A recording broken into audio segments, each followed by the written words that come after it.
The last time Mount Lassen erupted was in 1917. On May 22, 1915, there was the most powerful eruption.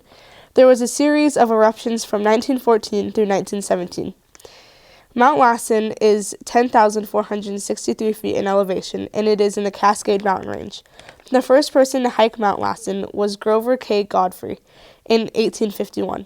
When Mount Lassen erupted, the ash rained as far as Elko, Nevada, which is 280 miles to the east. Mount Lassen is classified as a lava dome, and it is one of the biggest in the world.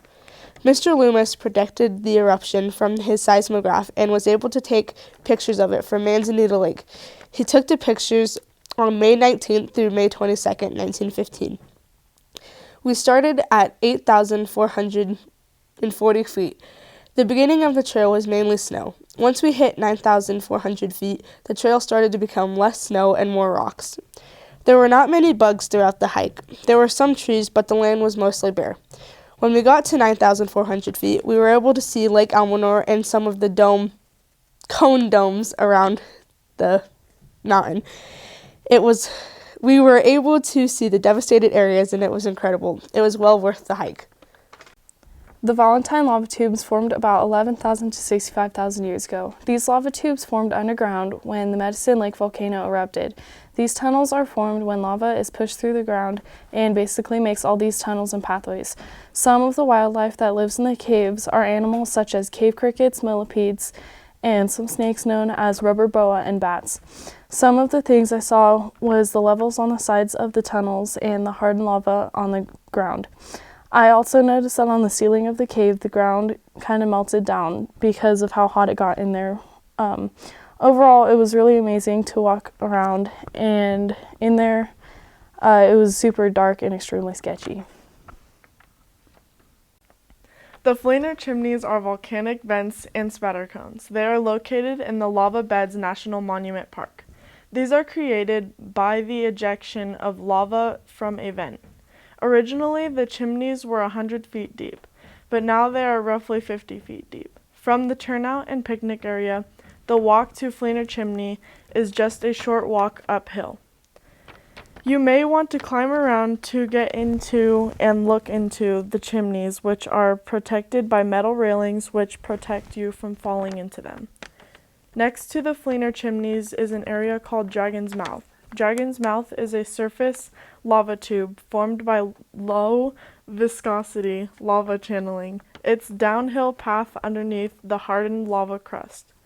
We were actually able to climb inside the caves located at Dragon's Mouth. Okay, stop. Yeah. Sulphur Works is located along the main road through Lassen. You can tell where it is located by the stench of the sulfur. The mud pots undergo seasonal changes and are often dry in the months located around October. The boiling mud pots release steam into the air at 180 degrees Fahrenheit, being heated by molten rock located beneath Lassen about 5 miles underneath the surface. The Sulphur Works is fueled by rainwater and snowmelts, which often flow into the vents. It is classified as a hydrothermal vent. Walking in the area is also dangerous because the ground is unsteady and the boiling hot water beneath some surfaces.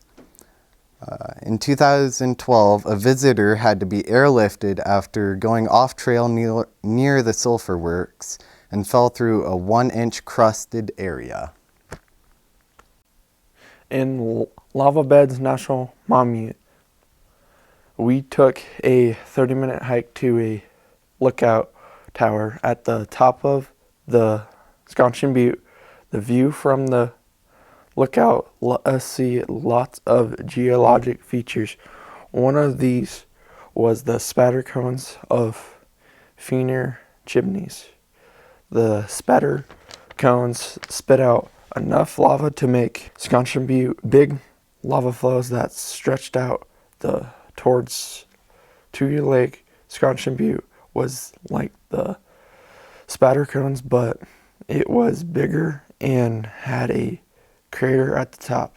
In the distance past the spatter cone were some of the ridges that form as the ground was stretched and faults formed from the lookout. We could see lots of the small cinder cones like Sconcham Butte, and we could see Mount Shasta in the distance. The hike was really steep, but was worth the view.